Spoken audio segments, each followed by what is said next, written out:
آپ کے لیے ایک نیا اپڈیٹ یہ ہے کہ آپ کو یاد ہوگا ورش 2024 میں یعنی پچھلے سال اجمیر شریف کی درگاہ کو لے کر کافی وواد ہوا تھا اور ہندو پکش نے اس درگاہ کے نیچے بھی ایک مندر ہونے کا دعویٰ کیا تھا۔ محترم ناظرین، خواجہ معین الدین چشتی رحمت اللہ علیہ کے بارے میں آئیے سماعت فرماتے ہیں۔ آج پوری حقیقت یہاں کے جو لوگ خواجہ معین الدین چشتی رحمت اللہ علیہ کے مزار کو توڑنے کی سازش کر رہے ہیں اور مزار شریف کو ہائی کورٹ سپریم کورٹ تک جو لے کر گئے ہیں، ان لوگوں کے بارے میں آئیے مکمل واقعہ سماعت فرمائیے۔ دوستو، ہندو نیتا لوگ اپنی دھرم کی پرانی کتابیں صحیح سے پڑھتے نہیں ہیں۔ مسلمانوں کے بارے میں، بزرگان دین کے بارے میں، مزاروں کے بارے میں، خواجہ معین الدین چشتی رحمت اللہ علیہ کے بارے میں الٹی سیدھی باتیں کرتے ہیں۔ آئیے ان کی پوری حقیقت آپ کے سامنے رکھتے ہیں۔ پرانی کتنی بھی باتیں چھپ جائیں، آج ان کا راج ہم کھولیں گے۔ اور یہ جو بہکی باتیں کرتے ہیں مسلمانوں کی مسجدوں اور مزاروں کے بارے میں، آخر کیوں کرتے ہیں، آج اس کے بارے میں بھی ہم بات کریں گے۔ اس سے پہلے یہ جان لو کہ خواجہ معین الدین چشتی رحمت اللہ علیہ کی درگاہ کی جگہ پر 800 سال پہلے کیا تھا۔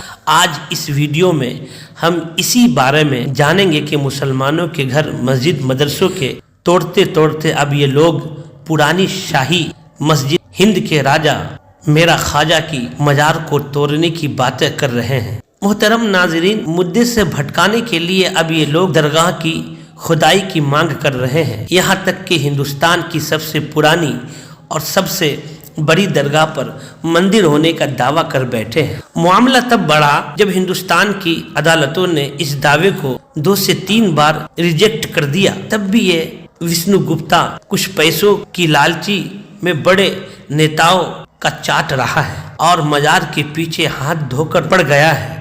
لیکن اس بے بنیاد دعووں میں کتنی سچائی ہے، آئیے ہم جانتے ہیں۔ تقریباً 800 سال پہلے حضرت خواجہ نظام الدین چشتی رحمت اللہ علیہ کے ہندوستان میں تشریف لانے سے پہلے نہ صرف اجمیر بلکہ پورے ہندوستان کے اتہاس میں کیا دفن تھا، ہم آپ کو بتاتے ہیں۔ ہندوستان کے آسمان پر کفر کے کالے بادل چھائے ہوئے تھے، ظلم اور سمت کی انتہا تھی، غریبوں اور مظلوم پر بجلیاں گرائی جاتی تھی۔ اتنی ہی نہیں، اتہاس کو دیکھتے ہیں ہمیں معلوم چلتا ہے کہ ایسی ظالم رسمیں تھی جہاں بیٹیوں کو پیدا ہوتے ہی زندہ درگور کر دیا جاتا تھا، زندہ دفن کر دیا جاتا تھا۔ بیٹی کی پیدائش کو یہ لوگ اپمان مانتے تھے۔ دلت اور غریب عورتوں کو اپنا بدن چھپانے کے لیے ٹیکس دینا پڑتا تھا۔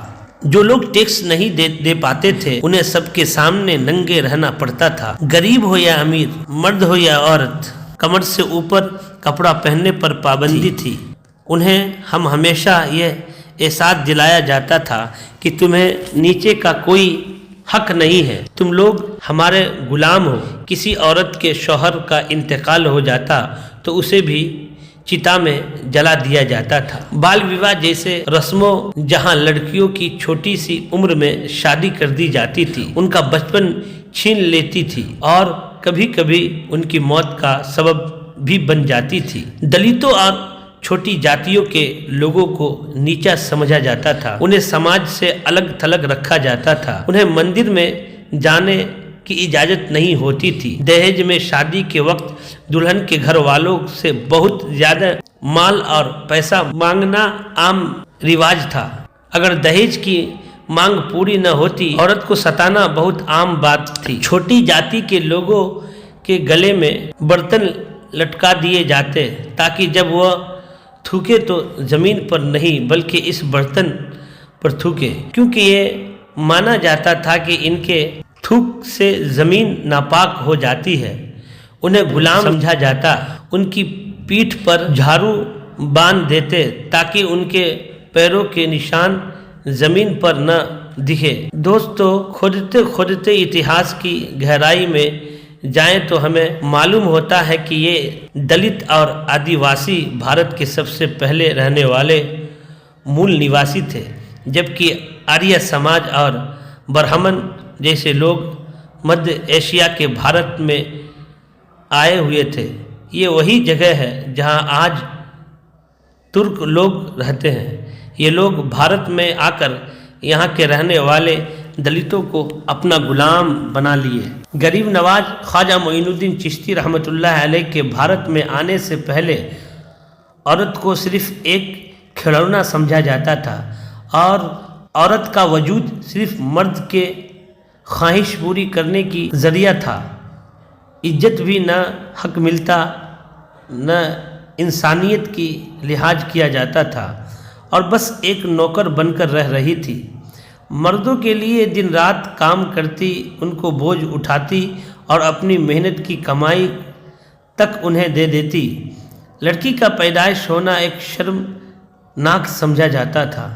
لڑکی پیدا ہوتے ہی معصوم چہرے والی اس ننھی سی جان کو زندہ دفن کر دیا جاتا، لیکن پھر معصوم بچیوں کی سسکیاں رنگ لائی، غریبوں کی آہ اور پکار عرش الہی سے ٹکرا گئی، مظلوم کی دعاؤں پر اللہ کو رحم آ گیا، اور ہندوستان میں روشنی اور امید بن کر جناب رسول اللہ صلی اللہ علیہ وسلم کا محبوب ولی اور عورتوں کو ظلم و ستم سے بچانے والا اسلام کا نور بن کر آیا۔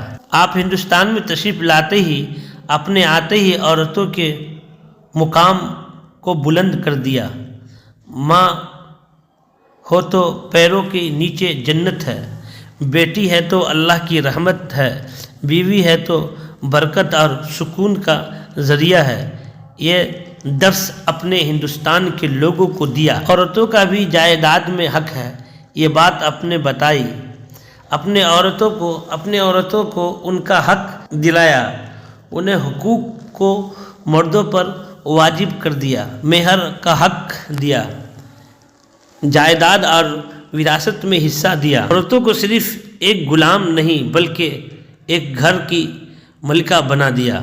بیٹیاں جنہیں پہلے زندہ دفن کر دیا جاتا تھا، انہیں ماں باپ کے لیے رحمت اور دعا کا ذریعہ بنا دیا۔ وہ بیچاری عورتوں کی جن کی شوہر مر جاتے تھے اور جنہیں قید میں ڈال دیا جاتا تھا، ان عورتوں کو آپ نے آزاد کرا دیا۔ مرد اور عورت کے بیچ کا بیجا فرق ختم کر دیا۔ دوستو، خواجہ معین الدین چشتی رحمۃ اللہ علیہ نے نہ صرف عورتوں کو عزت دی بلکہ انسانیت کو بھی ایک مثال دی۔ آپ نے سکھایا کہ ظالم اور مظلوم کے درمیان کیا فرق ہوتا ہے۔ یہ سلطان الہند غریب نواز کا سب سے بڑا کرشمہ ہے کہ آپ نے ایک ظالم سوسائٹی کو انسانیت اور انصاف کی روشنی سے روشن کر دیا۔